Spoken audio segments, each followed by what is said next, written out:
Je vais vous choquer. Dans la prédestinée, Dieu n'a pas écrit que la gloire. Dieu a aussi écrit la misère. Dans le livre de ta destinée, Dieu n'a pas prévu que ton élévation. Dieu a prévu même le jour de ta chute. Dieu n'a pas prévu seulement le jour de tes milliards. Il a prévu sur le jour de ta misère. Il a prévu le jour où tu seras misérable si tu n'obéis pas. Il a prévu la gloire qui t'attend si tu obéis. Voilà pourquoi dans le livre de Deutéronome 28, il dit: si tu obéis à l'Éternel ton Dieu et que tu mets en pratique les ordonnances que je te donne aujourd'hui, voici les bénédictions qui seront ton partage. À partir du verset 15, il dit: si tu n'obéis pas, voici les malédictions qui seront ton partage. Donc tu vois que dans le livre là, Dieu a mis les bénédictions, il a mis les malédictions, il a mis les hauteurs, il a mis les tests, il a mis les victoires, il a mis les défaites. Vous qui prêchez ou bien qui pensez que dans la destinée de Dieu, il n'y a que la gloire, laissez-moi vous dire que vous vous trompez. Dieu a aussi prévu le temps de la prison. La preuve, ta vie est tranquille. Lève-toi, vole. Si on te dénonce demain matin, ainsi parle l'Éternel, tu seras en prison. Ça veut dire que tout dépend de ton attitude. Donc tu vois que la destinée, c'est une chose qui peut se modifier en fonction de ton comportement. C'est pourquoi vous qui dites que j'ai reçu une prophétie, je ne mourrai pas sans voir la gloire de Dieu, j'ai envie de te dire, la prophétie n'est pas une certitude, mais la prophétie est une possibilité de Dieu pour toi. Raison pour laquelle Dieu a dit au peuple d'Israël que je vous fais sortir d'Égypte pour vous faire quoi? Pour vous envoyer dans un pays où coule le lait et le miel. Mais la Bible dit que de ceux qui sont sortis d'Égypte pour aller à Canaan, Josué et Caleb sont allés. Mais ma question, la multitude qui a entendu la prophétie là, était où?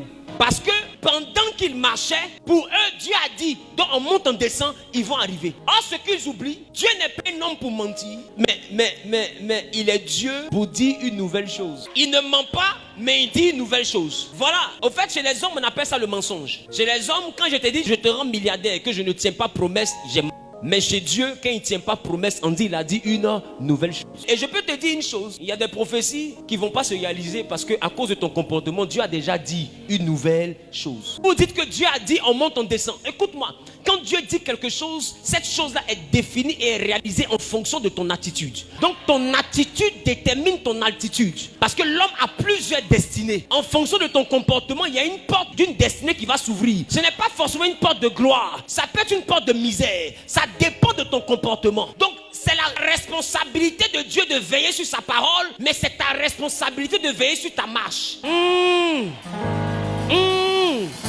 Donc Dieu te dit tu seras une puissante femme d'affaires. Ça ne veut pas dire que tu vas aller dans tous les hôtels et puis il va te rendre femme d'affaires. Ton attitude va déterminer ton altitude. Est-ce que je parle à quelqu'un? Donc arrête de dire à partir d'aujourd'hui je ne mourrai pas sans voir la gloire de Dieu. S'il y a une chose à laquelle tu es exposé, c'est mourir sans voir la gloire de Dieu. Est-ce que vous savez, dans toutes les destinées là, il y a une seule destinée qui sort sur la gloire. Et il y a plusieurs destinées qui sortent sur des pays qui ne sont pas glorieux. Des pays de regrets, des pays de pleurs, des pays de maladie, des pays de honte. Tout dépend du chemin que tu empruntes. Maintenant, pour retrouver le pays de la gloire que Dieu a écrit pour toi, il y a un guide. C'est pourquoi la Bible dit, seuls ceux qui sont conduits par le Saint-Esprit. C'est lui seul qui peut prendre ta main pour te montrer le chemin. Donc frère, sœur, je n'ai pas pris l'avion pour venir jusqu'ici pour te mentir. À partir d'aujourd'hui, fais la mise à jour. Il y a des prophéties mises au placard. Assieds-toi, regarde comment tu t'es comporté. Dieu t'a dit arrête le maploli. Tu as continué le maploli. Tu sais, tu as continué le penchueli. Ça veut dire qu'il y a un type de prophétie. Toi-même, tu dois soulever puis mettre au placard. Et puis à partir de ça, là, c'est annulé. Amen. Il ne faut plus jamais poursuivre un prophète pour dire, lui, il avait prophétisé, j'allais me marier. Depuis là, je ne suis pas encore marié. Mais quand il a prophétisé, là, tu t'es comporté comment?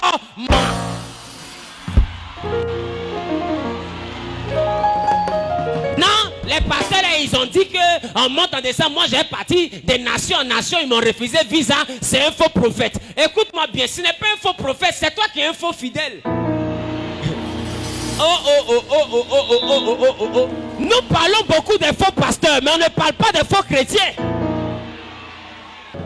Quelqu'un dit Est-ce que vous savez qu'aujourd'hui les gens ne craignent plus Dieu, mais ils craignent les hommes? Dieu est partout avec nous, mais c'est quand les hommes sont avec nous qu'on est droit. Ça veut dire que quand je rencontre un pasteur, même si j'étais en train de fumer, j'ai la cigarette de la... Et bah ça arrive. Écoute-moi bien. Tu penses que tu fais du mal à qui? Le pasteur là, il ne peut rien accomplir dans ta vie. Mais j'ai envie de te dire, pendant que tu fumais, il y a quelqu'un qui était bien arrêté, qui a croisé les mains qui te regardaient. Son nom, c'est le Saint-Esprit. Tu peux blaguer le pasteur. Tu peux blaguer le frère en Christ. Tu peux blaguer les chantres. Tu peux blaguer le groupe d'intercession. Mais tu ne peux pas mentir au Saint-Esprit. Lui, il sait qui tu es.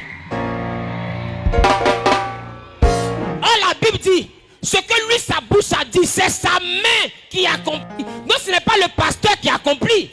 Donc ce n'est pas le pasteur que tu dois craindre. C'est celui dont la bouche a parlé là. C'est lui que tu dois craindre. Alors quand tu aimes tes prophéties, quand tu aimes la gloire de Dieu qui doit venir dans ta vie, c'est là que toi-même tu veilles sur tes pas. Parce que tu te dis, ah, Dieu me voit. Et j'ai envie de devenir le milliardaire qu'il a prévu. Alors, dès maintenant, je vais freiner. Donc je mets à côté ici la gloire que Dieu me promet. Et puis je mets à droite ici les plaisirs du monde. Et puis je pèse. Et puis j'essaie de voir mon intérêt où. Quand je vois que mon intérêt est chez Dieu, il dit, mon ami, c'est vrai, tu as faussé, tu as tablette de chocolat. Mais il faut attendre un peu, mon gars. Il faut attendre un peu. Parce que ma prophétie est mieux. Ma prophétie est mieux. Tu n'as pas bien dit amen, ça me dérange. Et dit, tu n'as pas bien dit amen, ça me dérange. Dis avec moi, ah ma chérie. Dis avec moi, ma chérie. C'est vrai que tu as le A. C'est vrai que tu as le A. Mais ma prophétie est mieux. Ma prophétie est mieux. Il y a des moments où nous mettons notre prophétie à suivre nos désirs. Et quand on finit de suivre nos désirs, après on s'en fait recouvrement chez Dieu. Pour dire, Seigneur, tu avais dit, tu avais dit. Lui aussi, il dit, mais je reconnais que j'ai dit, mais toi aussi, tu avais fait, tu avais fait. Quelqu'un dit,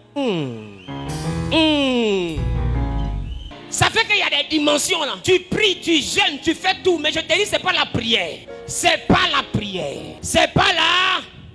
C'est pas là. Mais c'est où tu veux là. Oh Mata. Oh Kita, oh Kende, oh Zunga, Dieu va pas te bénir parce que ton comportement pas bien. Est-ce que je parle à quelqu'un? Je pensais que quelqu'un se levait pour dire à partir d'aujourd'hui je prends ma vie en main. À partir d'aujourd'hui je prends ma vie au sérieux. Ah, quelqu'un n'a pas bien dit amen, ça me dérange.